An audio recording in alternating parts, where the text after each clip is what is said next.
to N-Simplex Pachinko. This is Obi-Wan Pez, and we're doing some math tonight, so I am trying to investigate why it is that my audio keeps cutting out. And I just created an account at Corsair's website, and then it sent me a verification email, as usual. I went on to the site and typed in the verification number, and then it threw an error. So, yay! Guess I have to wait until tomorrow for them to sort that out. In the meantime, hopefully this will not cut out too much. If I ever just stop talking suddenly, it's probably because this thing has been beeping in my face.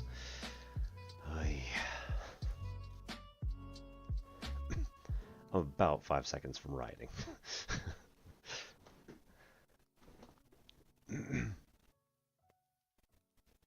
And yes, it is fully charged. Or, you know, to, what is it, 90%? Yeah, 90%. Yay, technology.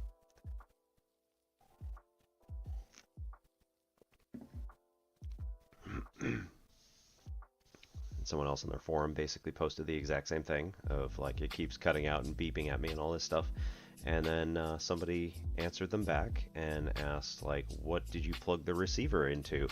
And I'm just thinking like it's in my motherboard, like you can't get any closer.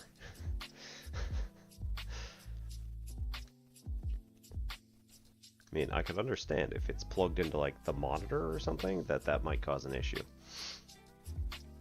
Come to think of it, do I have one? No, I don't.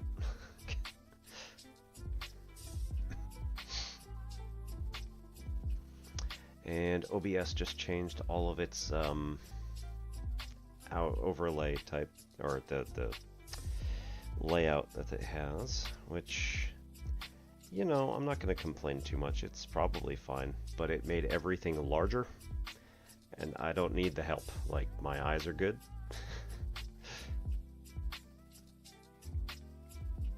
So I'd be perfectly fine having to look at, you know, tiny little print, basically long distance. I'm good with that. But whatever, it's fine. I'm just gonna bitch all night, it's fine. Went to the kids' back to school night, or the younger ones back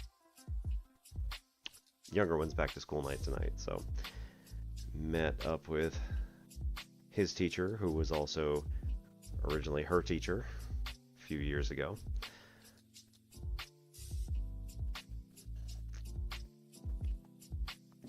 She's like, I'm so glad I get to meet your son. I'm like,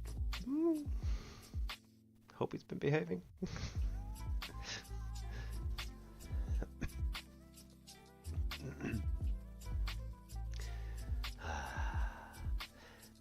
And Planet is cool. Thanks for stopping in. 2 times 3, huh?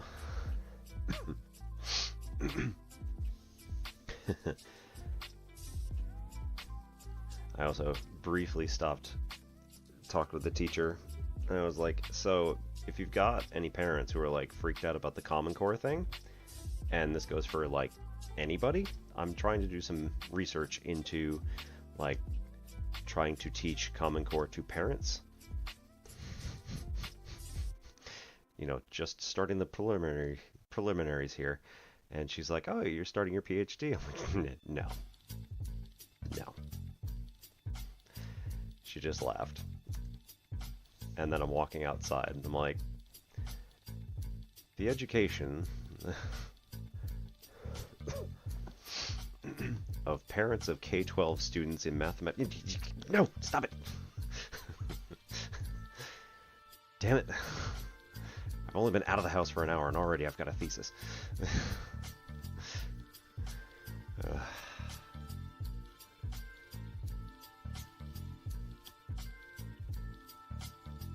Really, sincerely hope that does not become a thing.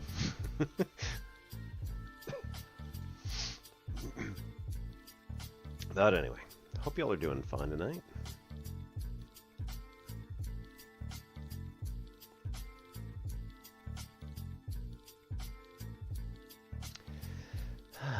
And tonight, let's see.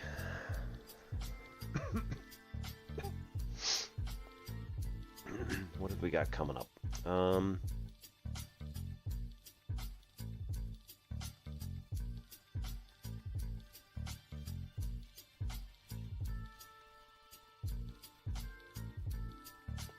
So we got limits and notation we can do.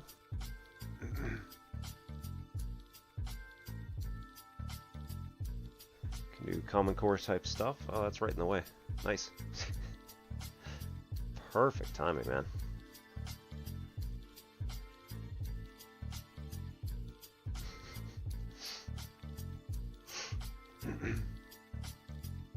Also got function properties.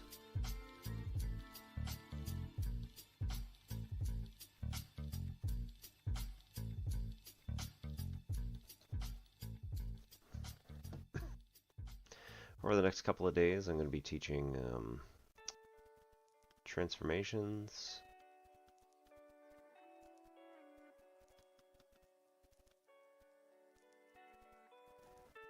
extrema,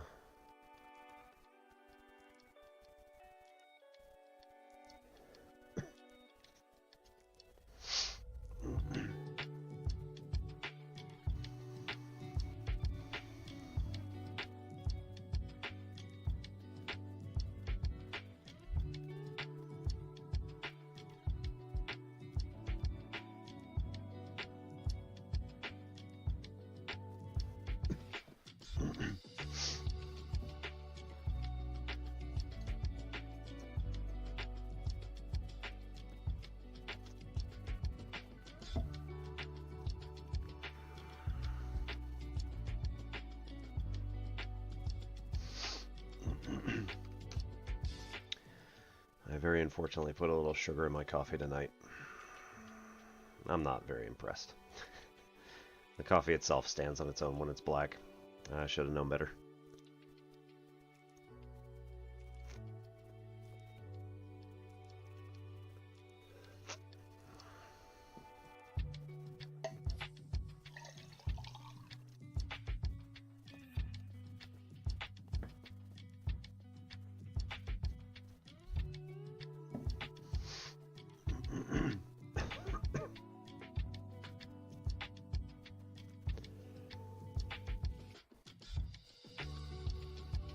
Goodness.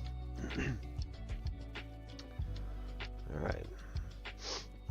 So, I mean, these are just some ideas. If anybody's interested, feel free and comment. Otherwise, I'm going to be just start faffing around a little bit.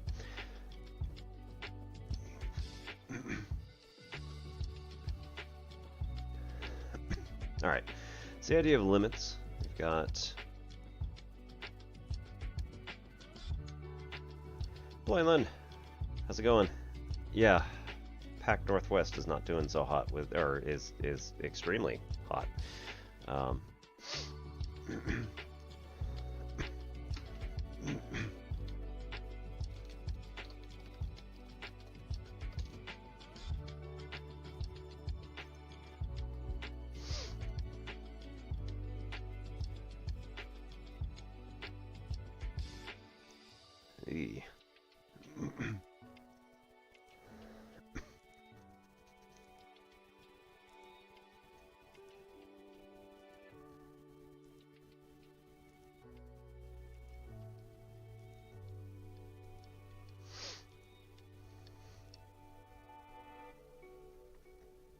Yep.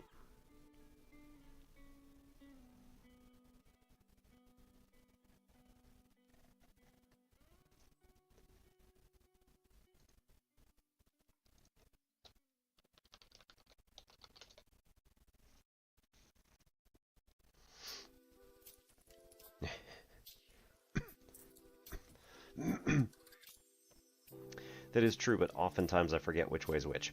So, degrees Celsius, 2 degrees Fahrenheit, we're going to say, since this is 0 maps to 32, this is my way in. So this is telling me that I need to take 9/5 times C, no, plus 32 is going to get me F.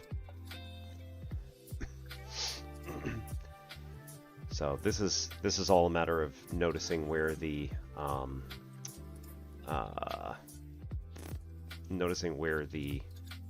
vertical intercept is in this particular case. I know that I need a set of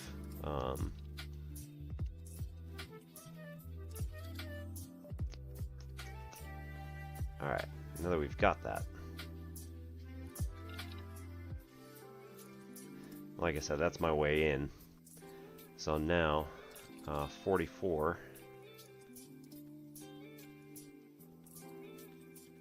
plus 32 is going to be Fahrenheit. This is going to be 44 is pretty close to 9.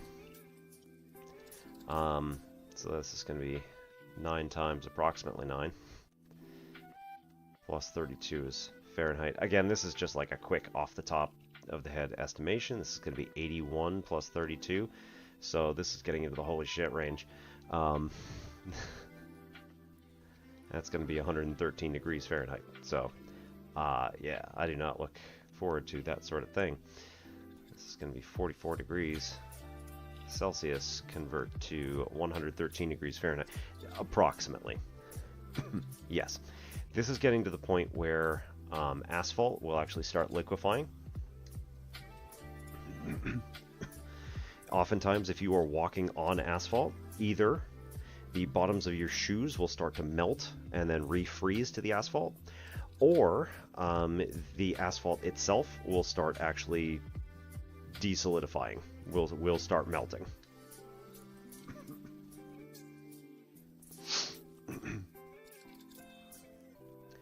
So yeah, this is getting into not good territory. Definitely somewhere where you should be, somewhere with air conditioning, and yeah, not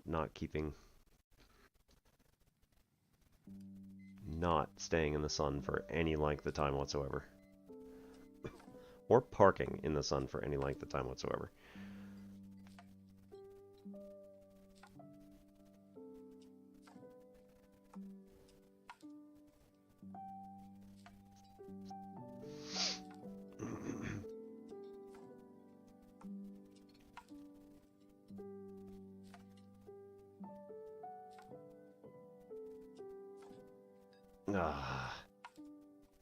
Did it? Jeez.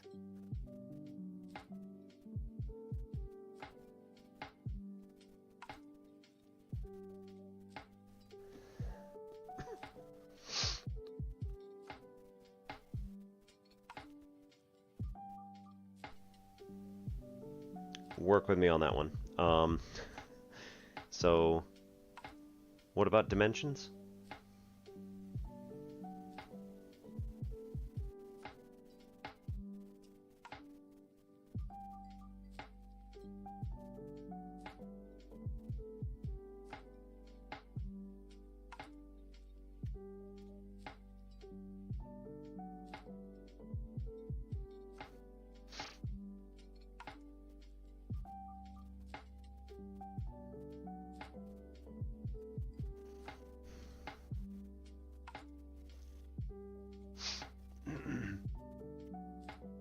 Yep, that is not surprising, unfortunately.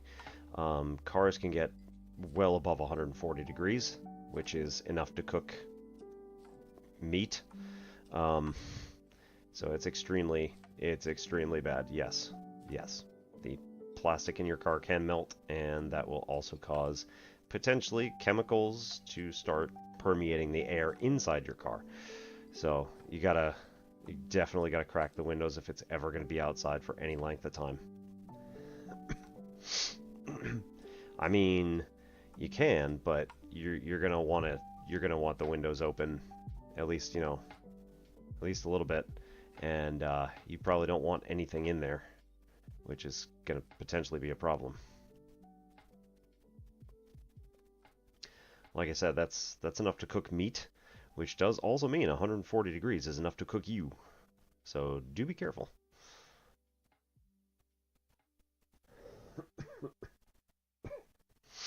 And if your body temperature gets above 105, you're definitely in the emergency range. So be careful with that too.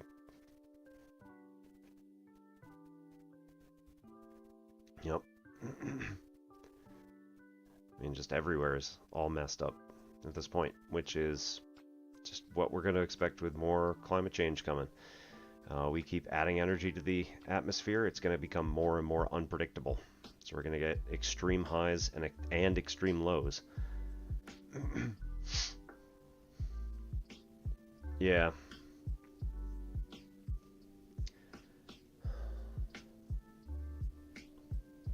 I mean, even at nighttime, right? Like,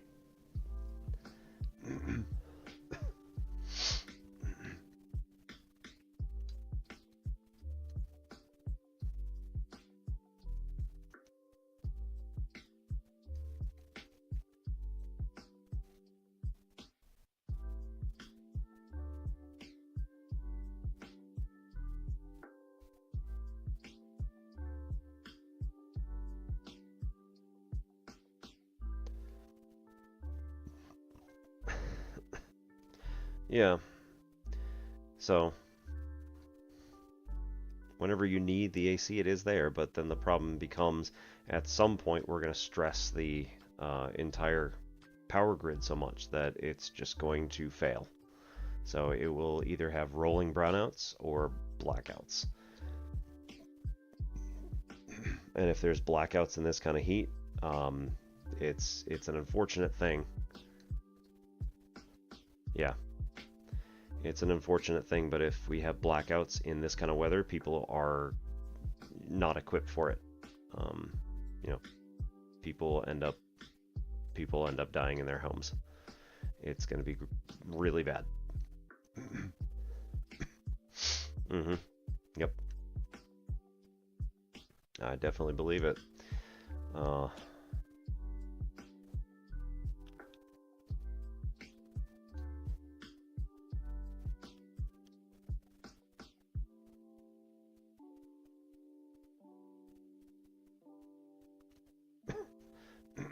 I mean, so do we. We're trying to use less, which is helping. But at the same time, we're not reducing it fast enough, and we're not able to keep it like going overnight, or keep the renewable energy going overnight to power everything. So at this point, we're kind of overtaxing the system as a whole.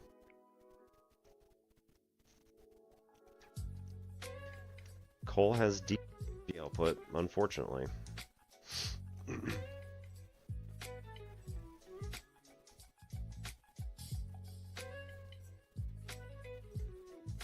What we really need is like strong nuclear at this point for everybody to understand that, you know, nuclear power is safe comparatively, and the short-term risks are very small, and the long-term risks are also very small. All we really need to make sure that we're doing is storing the spent fuel, and then we are able to, at this point, also create spent fuel reactors. Spent fuel reactors will take the spent fuel that's coming off of primary nuclear reactors and be able to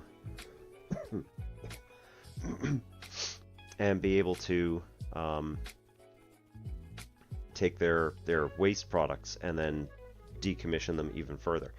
So based on what happened at Chernobyl and what happened at Fukushima and what almost happened at 3 Mile Island in Pennsylvania, which is one that you missed, so the thing is that, like, we've been learning about nuclear power ever since then. We've been learning more and more and more as time goes on.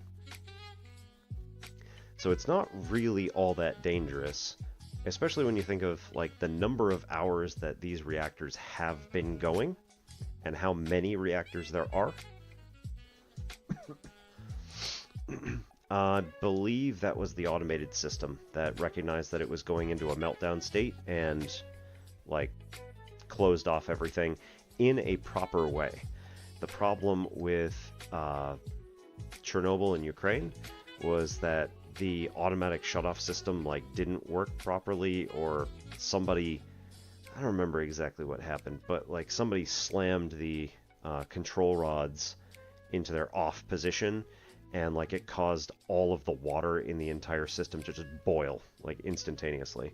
I don't remember 100%. So watch, actually, you know what? It's right. There's a bunch of documentaries. You could even watch Kyle Hill's thing on YouTube. He does a wonderful job explaining all that. He actually got to go to the exclusion zone in Ukraine at Chernobyl and check out, like, all the cool stuff that's there. That was well before the Russia thing.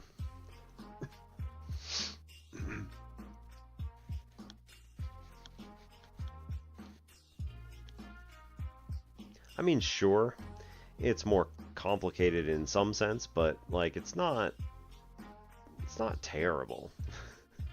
You just have the proper shielding, you're fine.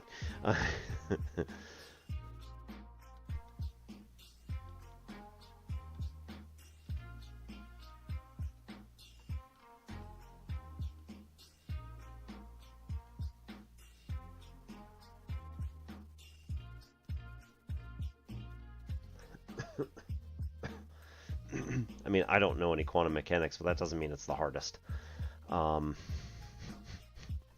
Right now, I am struggling with tensor calculus because I'm a glutton for punishment. At least I think I need tensor calculus in order to really make use of my n simplex stuff.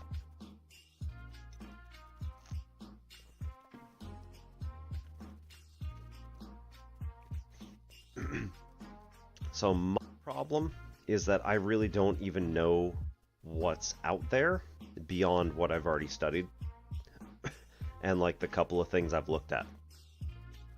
So topology, generally speaking, doesn't seem terribly difficult as a concept, but then when you start having to formalize the mathematics and put them into proofs and all this other stuff, I have absolutely no idea what any of that is like. I've never done it before.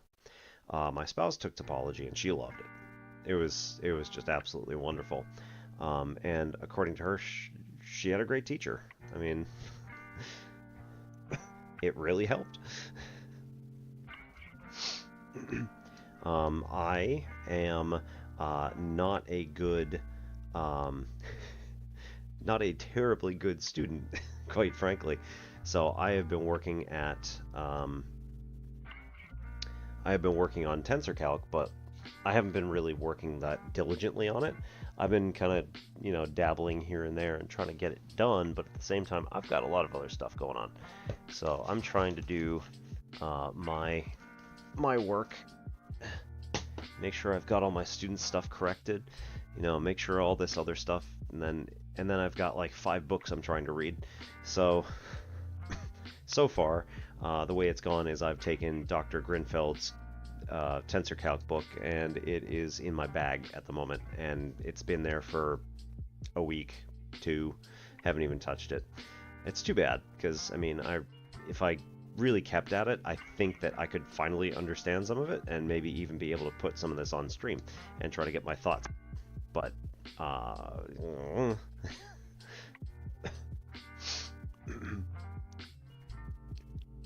is calculus the easiest? I mean, not really. Is it the easiest class that most STEM majors will take in college? Yeah, probably. And it also depends on, like, which... It also depends on, like, what school you're going to, because, like, my school labels calculus in the 100 level, and Calc 2 is also in the 100 level. It's just, you know, the next number up, but really, yeah, I mean, it depends.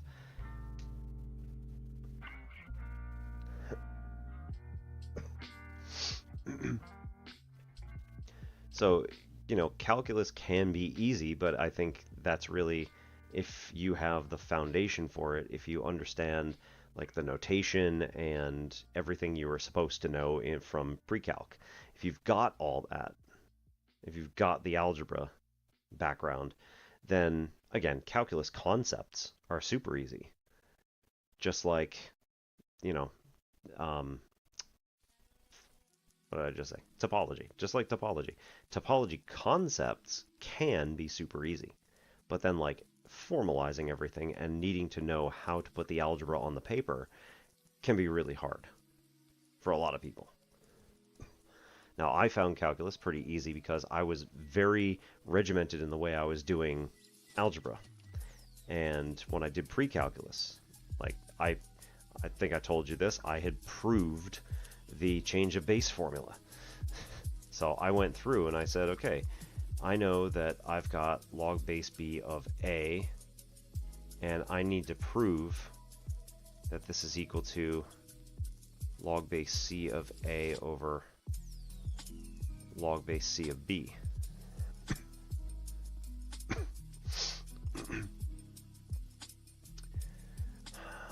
Computer science math.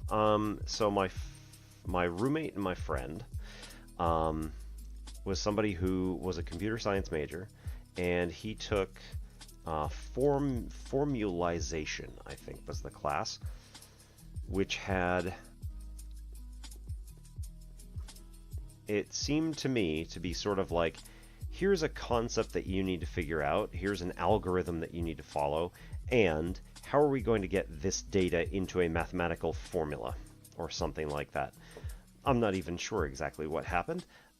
He noted that the previous class had a pass rate of 39%, and his class rate had a pass rate of around 31%. Like, I don't think it must have been a very good class, because that teacher just like, yeah, I don't know.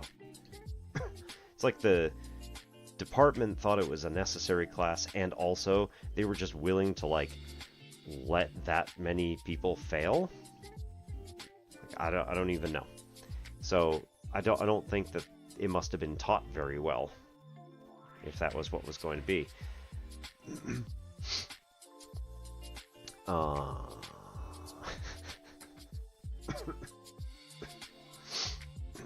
What did I do?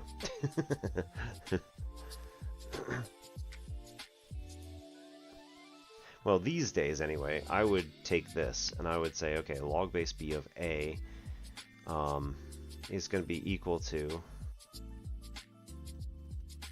some dummy variable, which I'm going to call x.